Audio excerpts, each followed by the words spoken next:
There's something you do every single day, dozens of times a day, without ever noticing you're doing it. And it's the single reason your life keeps looking the same year after year. You keep observing what is. You look at your bank account and you observe. You look at your relationship status and you observe. You look at your body, your job, your circumstances, your progress, and you observe. You take it all in. You register it. You accept it as the report of your reality. And every act of observation is an act of confirmation. Because here's what almost nobody understands. Observation is not neutral. You think you're just noticing what's there. But noticing what's there is how you keep it there. Every time you look at your life and internally acknowledge this is how it is, you re-sign the contract. You renew the assumption. You confirm the state. The world you keep observing keeps being, because observation is participation. Tonight, I'm going to teach you something that goes against every instinct you have. Stop observing what is. Not by pretending, not by denial, but by refusing to let your visible circumstances be the thing your consciousness keeps registering as truth. Because the moment you stop observing what is and start observing what you've decided will be, reality loses its grip on you, and it can finally begin to change. Let me put this simply. Attention is food. Whatever you consistently look at, you feed. Whatever you feed grows. This is not metaphor. This is how consciousness operates. You've been feeding your current circumstances with your attention for years. The lack, the loneliness, the stagnation, the delay. Every time your mind returns to them, you're giving them another meal, and they thrive on it. Meanwhile, the life you want has been starving because you barely feed it. A few minutes of visualization a day, maybe. 15 minutes of hoping. And then 23 hours of observing what is. Then you wonder why what is keeps winning. Of course it wins. You've been feeding it the entire day, every day, for years, and starving the thing you actually want. The imbalance is staggering when you finally see it. You are pouring almost all of your creative attention into the very reality you're desperate to leave. And the strangest part is that you think you're being responsible. I have to face reality. I have to be honest with myself. I have to know where I stand. But knowing where you stand keeps you standing there. The person who transformed their life didn't do it by staring at their circumstances more accurately. They did it by refusing to keep staring at all. They withdrew their attention from what was and gave it, completely and stubbornly, to what they had decided would be. Starve the old, feed the new. That's the entire mechanism. There's a voice in your head whose entire job is to check the facts. You imagine wealth. It says, look at the account. You claim love. It says, look at the empty room. You assume success. It says, look at where you actually are. It feels helpful. It feels honest. It feels like the responsible part of you doing its job. But that voice is the single greatest obstacle to your transformation, because it is doing nothing but pointing you back at what is, over and over, and demanding that you agree with it. And every time you agree, you sign the contract again. Here's what you need to understand about that voice. It is not on your side. It thinks it is. It believes it's protecting you from disappointment. But what it's actually doing is enforcing your current reality with terrifying consistency. It cannot imagine. It can only verify. And verification only ever confirms what already exists. You cannot build a new life with an instrument that can only measure the old one. So tonight you learn to stop consulting it. Not by fighting it, not by arguing with it, just by declining to take its report as final. When it says, look at the facts, you calmly answer, those are yesterday's facts. I'm not interested. And you return your attention to what you've decided is true. The fact checker will keep talking. That's fine. It just no longer gets a vote. Imagine a gardener who plants a seed and then every single morning digs it up to check whether it's growing. Day 1, nothing. Day 2, nothing. Day 3, a small root, but they've broken it by pulling it out. Day 4, they plant it again and dig it up again. That seed will never become a tree. Not because the soil was bad, not because the seed was weak, but because it was never left alone long enough to become anything. This is exactly what you've been doing. You plant an assumption, and then you check your circumstances. You claim a new identity, and then you look for evidence. You assume the wish fulfilled, and then you dig it up to see if it's working yet.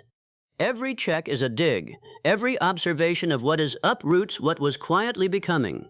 And so you stay in the endless loop of planting and destroying, while blaming the soil, the seed, the universe, the law, anything but the digging. The gardener who gets a tree does something almost boring. They plant, and then they walk away. They water when it's time, but they do not check, they do not measure, they do not verify. They trust what is happening in the dark. Because everything real is built in the dark first. Roots grow where no one is watching. And the moment you insist on watching, you interrupt the growth. Plant it. Then stop looking at the dirt. Here is something that will unsettle you, and I want it to. You have never once looked at your life objectively. Not once. Not ever. Every time you've looked at your circumstances, you've looked through the lens of who you believed yourself to be, and that lens shaped what you saw. Two people can look at an identical bank balance. One sees temporary. One sees permanent. One sees a number in transition. One sees a verdict on their worth. Same number. Two completely different realities.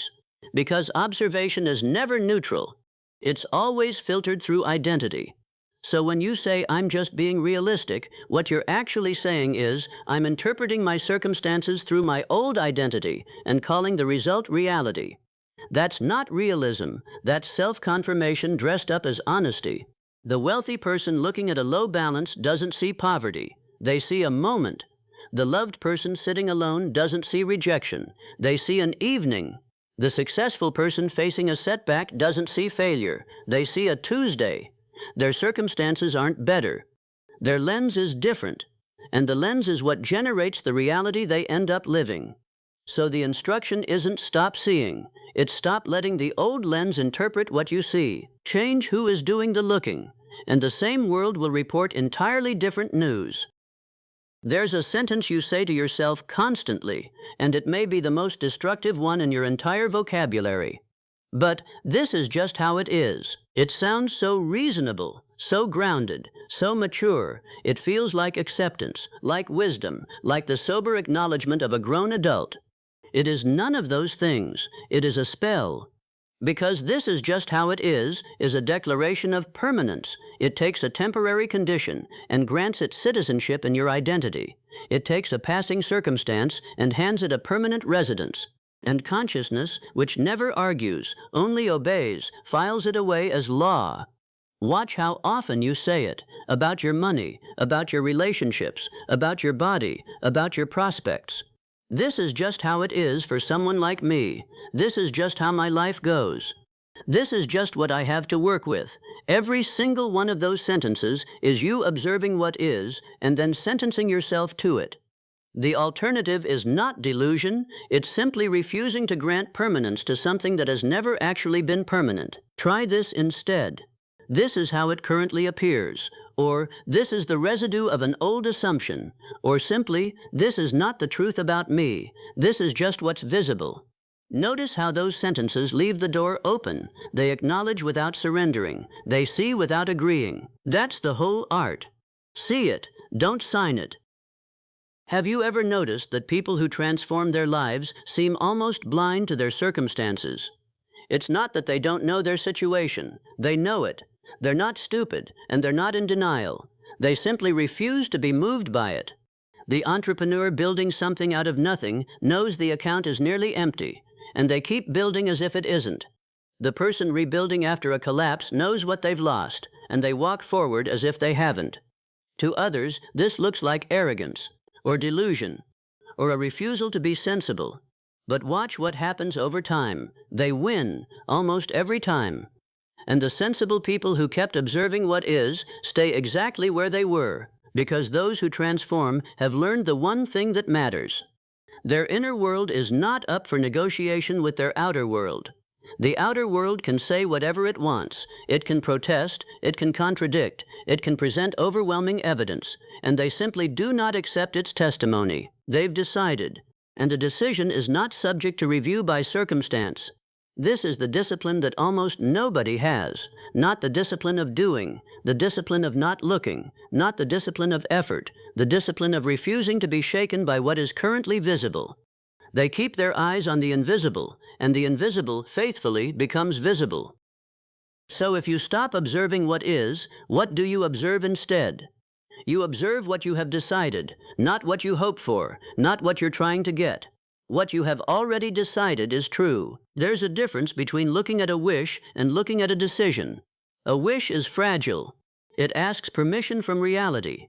A decision is settled. It doesn't ask anything. So make your decision, and then look at that. When your mind drifts to your circumstances, and it will, 100 times a day, you don't fight it. You simply redirect, gently, without drama.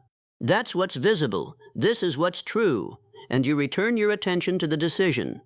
Do this in the small moments, when you pass a mirror, when you open your inbox, when you sit down in your kitchen. These are the moments where reality tries to remind you of what is. And these are the moments where you quietly decline the reminder. This isn't positive thinking. Positive thinking argues with reality. This is something calmer and far more powerful. You're not arguing. You're simply not participating. You withdraw your attention from the old world, and you place it, steadily and without urgency, on the one you've chosen. And what you feed with attention grows, every single time, without exception. I want to prepare you for something, because if you don't know it's coming, you'll misread it. When you stop observing what is, there will be a period where nothing appears to happen. Your circumstances will look identical, maybe even worse. The old reality will make a final, loud argument for its own continuation. It will present its evidence more insistently than ever. And this is exactly the moment most people break. They look, they observe, they agree, and they collapse back into the old world. But this silence is not absence. It's construction. The bridge is being built in the dark. The seed is cracking underground. Everything that will eventually become visible is happening precisely where you cannot see it, which is why looking will always tell you the wrong thing. The visible world is the last to know. It is always the last to know. It reports on what your consciousness decided weeks or months ago. It is a lagging indicator, and you've been treating it like a live feed. So when the silence comes, don't interpret it, don't diagnose it, don't take it as a verdict. Just keep your eyes where you've put them, on the decision, on the state, on what you have chosen to be true. The silence always breaks, and it usually breaks suddenly, for people who didn't look away. So here's where we land tonight. Your life has stayed the same because you keep looking at it, confirming it, feeding it, signing the contract again every single day, without ever realizing you were signing anything. Tonight, you stop, not by pretending, not by lying to yourself, but by refusing to give your circumstances the final word about who you are. You will still see them. You can't unsee your bank balance or your empty calendar or your unchanged situation. But seeing is not the problem. Agreeing is. So see and don't agree. When your circumstances present their evidence, you simply say, "Noted, that's the old world. I'm no longer looking there." And you return your attention to what you've decided. Do this tonight. Do it tomorrow. Do it every time the old reality tries to grab your eyes and pull them back. Because attention is the most valuable currency you own, and you have been spending nearly all of it on a life you don't want. Spend it somewhere else, starting now. Fall asleep tonight with your eyes turned inward, not toward what is, but toward what you have decided. Let that be the last thing your consciousness registers before it hands the night over to your subconscious. And when you wake tomorrow, before you look at your phone, before you look at your room, before you let the old world file its morning report, look first at what you've chosen. Because whatever you look at first, you feed, and whatever you feed grows. Stop observing what is, and what is will finally have to change, because it was only ever being held in place by your looking.